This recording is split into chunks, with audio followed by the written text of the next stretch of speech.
I want to tell you a story about a truth I was never meant to hear. A truth that lived quietly inside my home for 15 long years, almost like a shadow that followed my family without making a sound. It happened on a slow morning, the kind where the house feels peaceful and the sunlight touches the floor gently, like it doesn't want to wake anyone. I was standing in the kitchen, stirring a pot of tea like I did every morning. The steam rose softly, and for a moment I felt calm, a rare kind of calm that life does not give often. Then I heard footsteps. I turned around, and there stood my daughter, Aisha. She looked different that day. Not sad, not angry, just tired in a way I had never seen before. Her hands were shaking slightly, and she was holding a small envelope, a plain white envelope with my name written on it in her handwriting. She didn't smile. She didn't speak right away. She just held it out to me like it weighed more than she could carry. And then, in a quiet voice that almost broke in the middle, she said, "Mama, I think you should read this." That one sentence felt heavier than the envelope itself. I could feel something inside me shift, like my heart suddenly knew life was about to change. I took the letter from her. My fingers trembled. My breath felt thin.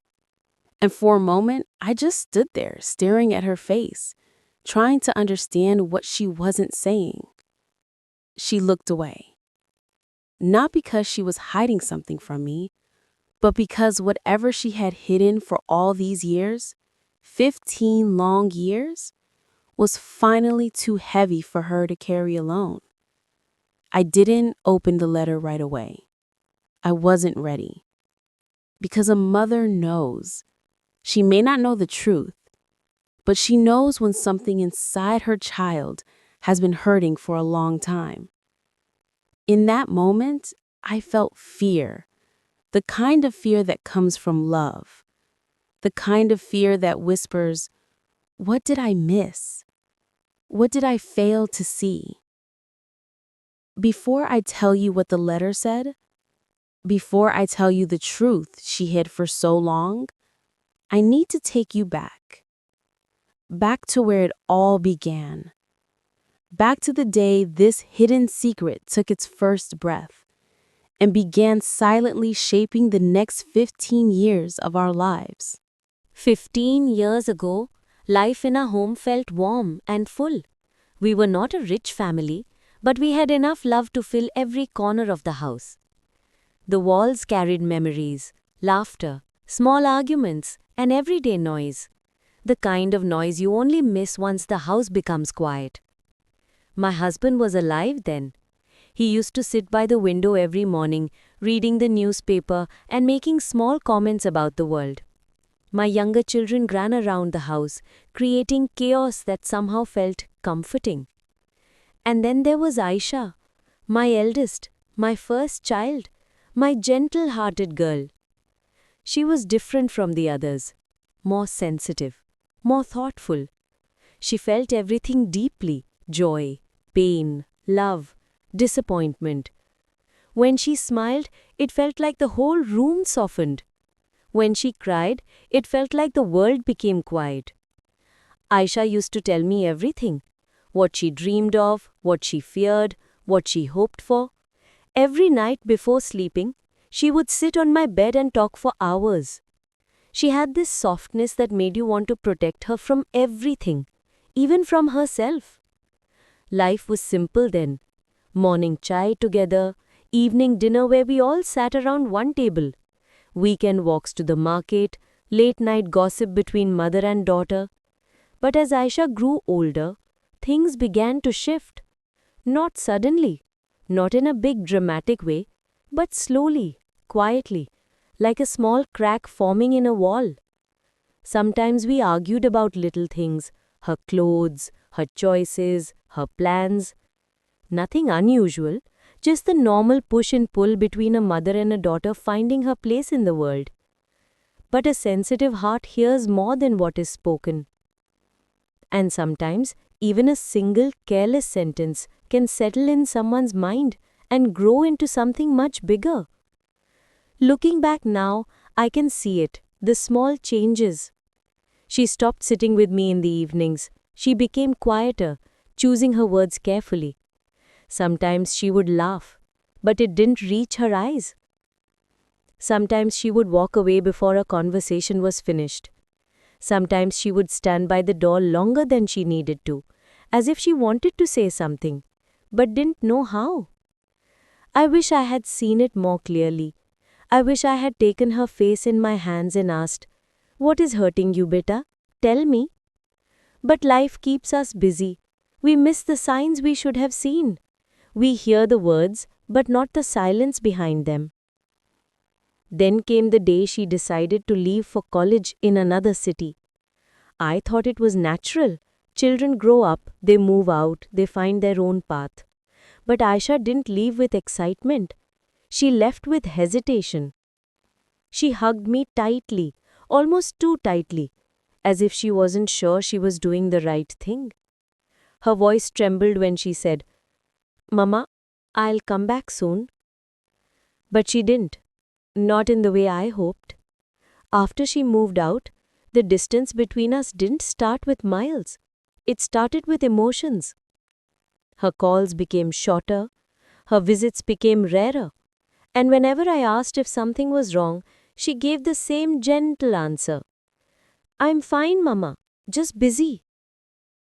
Busy, a word that became her shield, a word she used to hide whatever was hurting her. I tried to accept it. I tried to give her space.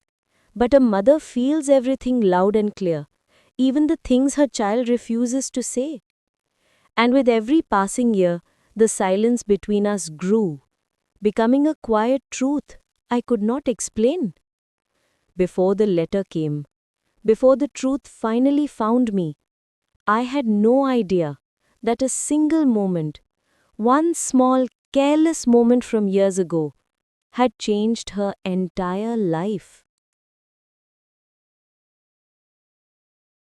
When Aisha moved to the other city, I told myself it was normal. Children grow up. They build their own lives. They create their own routines. But the truth is, it wasn't the distance between cities that created the gap. It was the distance forming quietly inside her heart. At first, she called every evening. Short calls, soft laughter, stories about her classes, her new friends. I held on to those calls like they were lifelines, even when the conversations lasted only a few minutes. But slowly, the calls stopped coming daily. Then they came once every 3 or 4 days, then once a week. And every time she said, "Mama, I'm busy," a part of me believed her, and another part of me felt something wasn't right. Her voice sounded different, not unhappy, but guarded, like she was choosing every word with care. Whenever I asked, "Beta, are you sure everything is okay?" she would pause for a moment too long before saying, "Yes, Mama, everything is fine." But her pauses spoke louder than her words. A mother knows. Even when she doesn't understand, she knows. The visits that never felt whole. Aisha came home during holidays, but she never stayed long enough. 2 days, sometimes just a single night. Sometimes she said she had extra classes. Sometimes her office needed her. Sometimes she wasn't feeling well. Every excuse sounded simple, but together they built a wall I couldn't climb. She would walk into the house smiling, but her eyes always carried a quiet heaviness. She hugged me gently, not tightly like before, and the way she sat at the dining table told me she was half present, half somewhere far away. Whenever I tried to talk to her alone, she would look at her phone or change the subject. It wasn't disrespect, it was fear. Fear of opening a door she wasn't ready to face. I didn't know then, that she was carrying a wound she believed I had caused. Small signs, big silence. There were moments that confused me. Sometimes she stood in my room doorway just looking at me without speaking, her eyes holding questions she never asked, her silence begging for something she didn't know how to explain. Sometimes she started saying something and then stopped halfway, as if her words were too heavy to speak. She once said, "Mama, do you think I'm weak?" I was shocked. I said quickly, "Of course not, beta." She nodded, but her eyes lowered, like my answer was too late, like the real hurt had already been planted years earlier. I didn't understand then. I didn't know that she was carrying a sentence she heard long ago, a sentence not meant for her ears, a sentence that slipped from my mouth and grew into her biggest insecurity. The gradual breaking. Years passed like this, with small conversations, forced smiles, and a quiet sadness that neither of us knew how to touch. Sometimes I sat alone at night thinking of the little girl who used to run into my arms, the girl who used to tell me every dream she had, the girl who trusted me with her heart. And now she stood far away, guarding that same heart from me. I told myself she would come back to me one day. I told myself she just needed time, maturity, space. But deep down, a soft fear kept whispering, what if I did something I don't remember? What if I hurt her without knowing? The fear stayed with me for years. And Aisha, she carried her own fear, in silence, in distance, in a loneliness I never saw clearly. We were two people living with the same sadness, but on opposite sides of a truth neither of us understood. And then, one morning, 15 years later, she placed a letter in my hands. A letter that would answer every question, open every old wound, and show me a truth I wasn't ready to face. That evening felt strangely heavy, like the air itself was holding its breath. I remember standing in the kitchen, slowly washing the same cup over and over, as if keeping my hands busy would calm the restlessness inside me. The house was quiet, too quiet. And in that quiet, every small sound felt louder. The ticking clock, the distant hum of the heater, the soft rustle of curtains moving with the night breeze. It all made me feel like something was coming, something I had avoided for years. I heard the front door open. Footsteps. Soft. Hesitant. It was her, my daughter-in-law. She didn't call my name. She didn't ask if I wanted tea. She just stood at the entrance of the kitchen, holding a folded piece of paper in her hands. Her voice was low, almost trembling. "Ami, can we talk?" I dried my hands and nodded. "Of course," I said, trying to smile. "Sit. Tell me what's on your heart." But she didn't sit. She stayed standing, as if sitting would make everything too real. After a long pause, she extended the paper toward me. "This came today." I took it slowly. A letter. Official. Heavy. My heart tightened. Some letters do not need to be opened to understood. Some truths announce themselves by the weight of the envelope alone. She whispered, "It's someone you know." I felt my fingers grow cold. When I unfolded it, the handwriting hit me first, shaky, familiar, but older. It was from her, the woman I once called my closest friend, the woman who, 15 years ago, turned away from me, without explanation, the woman who held a part of my past that had never found its way back to me. My breath caught as I read the first line. "I should have told you the truth long ago." My daughter-in-law stepped closer. She said, "I didn't open it. I thought..." You should be the first to know. The kindness in her voice cut deeper than the fear in my chest. I looked up at her, and for the first time in years, I saw her as someone who had been trying, silently, genuinely, even when I had misunderstood her. But I could not speak. Not yet. Not until I finished reading the words that carried 15 years of silence. I sat down slowly, my hands trembling as though they remembered what my mind had forgotten. The letter was short, too short for the weight it held. It said she kept something from me, something I deserved to know, something she should have told me before the years grew long and the distance grew wider. But the letter did not end with the secret. Not yet. She wrote, "I hope you can forgive me. I hope you can understand. And I hope you will read this before it is too late." My daughter-in-law placed a gentle hand on my shoulder. "Ami," she whispered, "there's more. There are 2 letters. The other one is for you alone." When she said that, my heart felt like it dropped inside me. 2 letters, one shared, one private. It meant the truth was heavier than I imagined.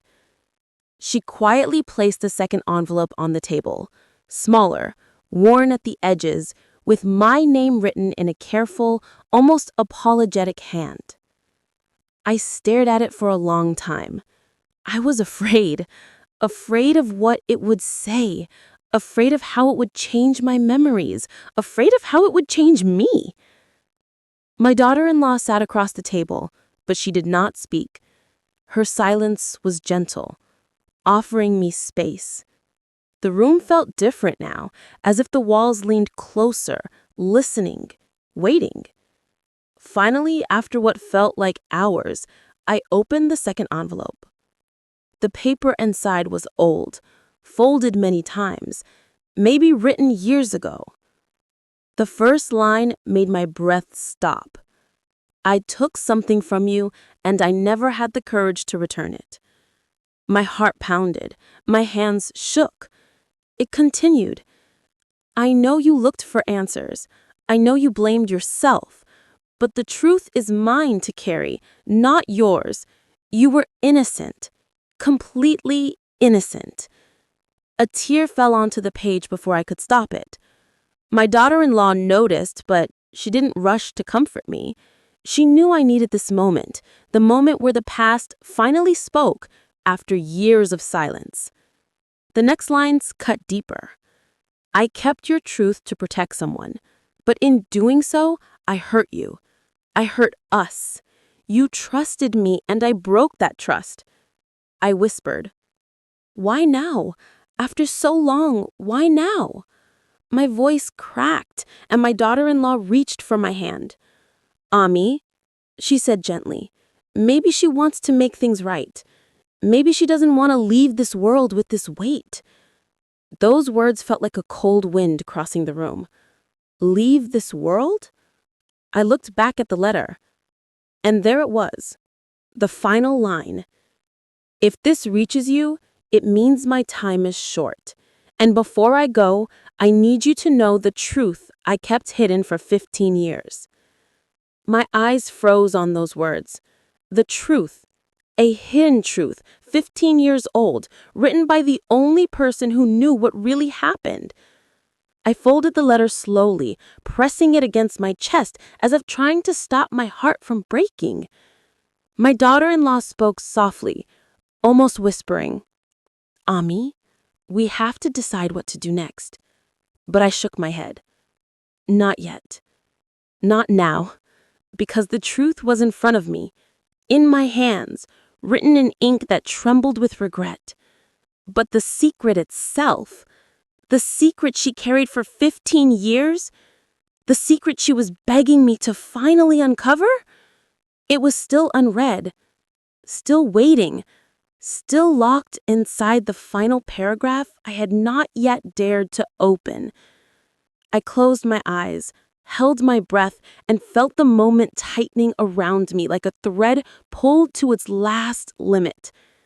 And in that fragile silence, I turned the letter to the last page, and my life, the life I thought I understood, began to change. I stared at the last page for a long time. My fingers rested on the edge of the paper, but I could not bring myself to read the words. It felt as if one single sentence had the power to break open 15 years of silence, guilt, and unanswered questions. My daughter-in-law sat quietly across the table, watching me with gentle eyes. She didn't rush me. She didn't breathe too loud. She just waited. Finally, with a deep, shaky breath, I turned the page fully. The handwriting grew unsteady, as if the writer had cried while writing it, and the first sentence felt like someone had reached into my chest and held my heart in their hand. I took the letter your son wrote for you. I froze, completely. My son? My only son? The one who died all those years ago? My hand trembled so badly the paper rustled like fragile leaves in the wind. I whispered, barely able to speak. No, no, that can't be. My daughter-in-law leaned closer, her voice warm, steady. Amy, what does it say? I swallowed hard and kept reading. He wrote it the night before his accident. I was with him that day. I told him I would give it to you. Tears blurred my vision. All those years. All the nights I sat alone wondering why my son didn't think of me in his final hours, why he didn't leave a message, why he didn't say goodbye. I blamed myself.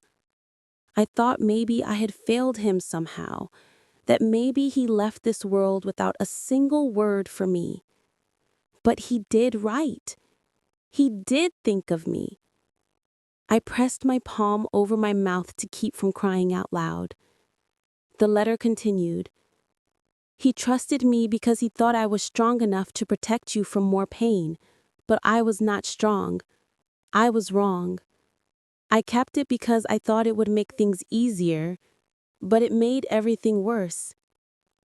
I felt myself sinking back in the chair, as if the weight of 15 years had finally found its home on my shoulders. My daughter-in-law moved her chair beside mine and placed a hand on my back. Breathe, Amy. I'm here. But even her kindness felt distant, like I was drowning somewhere deep inside myself. I kept reading. Your son wrote one last message for you, and I kept it hidden. I kept it because I feared your grief. I kept it because I thought losing him was enough for you. And I knew this letter would break you again. I looked up at the ceiling, trying to steady my breath. My son's final words, taken from me, hidden from me, for 15 long years.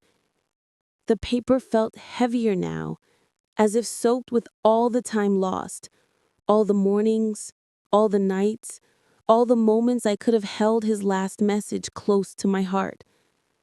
The letter continued. I know sorry is not enough, but before my time ends, I want you to have what always belonged to you.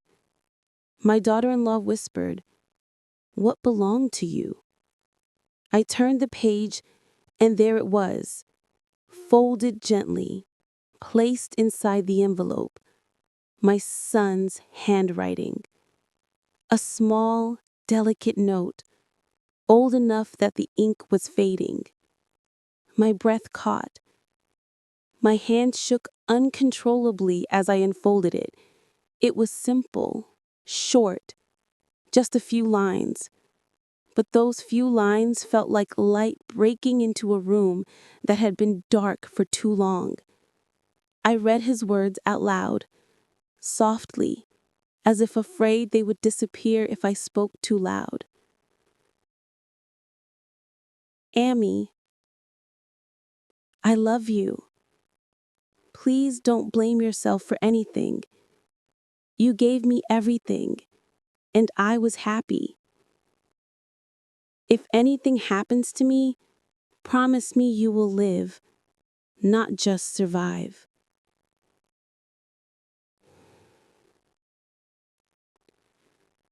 A sob escaped me, quiet but sharp.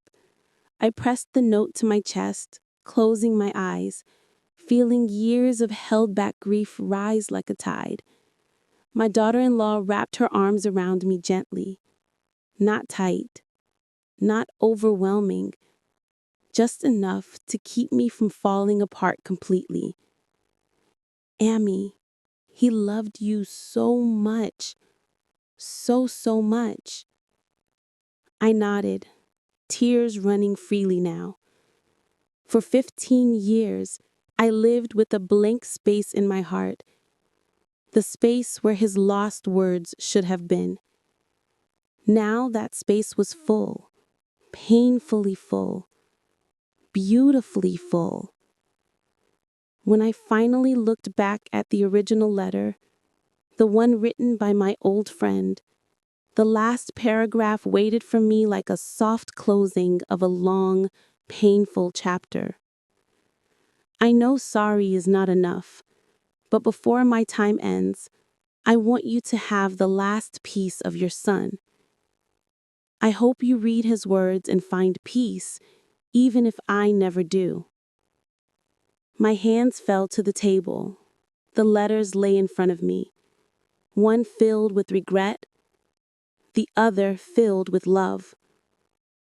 I inhaled slowly, deeply, as if taking in the truth for the first time. My daughter-in-law held my hand. Amy, what will you do now? I looked at her, really looked at her, and for the first time, I saw her not as someone who entered my life through marriage, but as someone who stood beside me through this moment, through this unraveling, through this heartbreak. My voice was soft when I answered. I will read his words again and again until my heart believes them.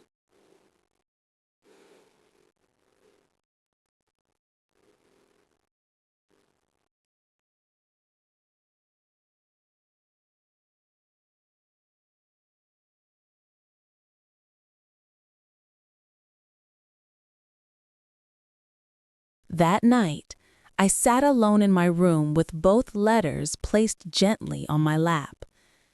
I did not cry the way I expected to. Instead, a strange calm settled over me, the kind that comes when a very long storm finally reaches its last drop. For 15 years, I carried a question that never let me rest. Why didn't he leave anything for me? Now I knew the truth. Now I held it in my hands. I opened my son's note again, reading each word slowly, carefully, like I was touching him through time. Ami, I love you. Please don't blame yourself. Promise me you will live, not just survive. I closed my eyes as the words rested in my heart. For the first time in years, I whispered, I hear you, Beta. Not loudly, not dramatically, just softly, like a mother speaking to the air and believing it carries her voice to a place she cannot see. A quiet understanding with myself. For so long, I blamed myself for things I didn't understand. I carried the weight of unfinished goodbyes, unanswered questions, and memories that felt sharp instead of warm. But grief changes with truth. Pain softens when light finally reaches the dark corners. I placed my hand over my heart and took a deep breath. Maybe healing does not look like forgetting. Maybe healing looks like finally knowing the truth. Maybe it looks like holding the pain and the love together, side by side, without letting one destroy the other. A conversation I needed. The next morning, I called Aisha, my daughter, the one I raised, the one who distanced herself day by day, year by year, the one whose silence always confused me. She answered on the second ring. "Mama, are you okay?" Her voice sounded so young again, soft, concerned, filled with the kind of love she didn't always know how to show. I smiled through the lingering tears. "I'm okay, Beta. I want us to talk. Really talk." There was a pause, a long one. Then she said, barely above a whisper, "Mama, I've wanted that for years." We didn't fix everything that day. No big promises, no dramatic hugs. Just a slow, gentle conversation between two people who were finally ready to stop walking around old wounds. And that was enough. For now, it was enough. Letting go of the last bit of anger. Later, when the sun was beginning to set, I took the first letter, the one written by my old friend, the woman who hid the truth. I read it again. Her regret was heavy. Her guilt was real. But her courage in returning the letter, that mattered too. I whispered to myself, people make mistakes, sometimes big ones, but regret is also a kind of suffering. I folded the letter carefully. Did I forgive her completely? Not instantly. Healing isn't an on-off switch. But I felt the anger fade just a little, like frost beginning to melt under the first warm morning light. And that was enough for now, too. A new way of living. A few days later, I placed my son's note in a small wooden frame, not to display it to the world, but to keep it close, where I could see it every morning. I didn't read it with tears anymore. I read it with warmth, with gratitude, with the deep, quiet comfort of knowing my son's last words were filled with love, not distance, with tenderness, not abandonment. I began doing small things again, things I had stopped doing years ago, sitting in the sunlight, cooking his favorite dishes, tending to the plants he helped me plant, writing in my journal, calling Aisha without fear of bothering her. I wasn't just surviving. I was beginning to live, just like he asked. A soft ending, a gentle lesson. Life doesn't give us perfect answers. Sometimes truths get lost. Sometimes people make mistakes. Sometimes the words we need most arrive late. But even late truths carry light. Even delayed love is still love. I learned that forgiveness is not about pretending that nothing hurt. It is about choosing not to let the pain live in you forever. Some losses never stop hurting, but the sharpness fades, and what remains is something quieter, softer, a kind of peace that grows slowly but stays long. In the end, I survived 15 years of silence, but now I am learning to live again. Because somewhere, in a time I cannot reach, a son left his mother one final gift. Not just a goodbye, but a reminder. Live. Not just survive. And for the rest of my days, I will try, with all the strength I have left, to honor those words.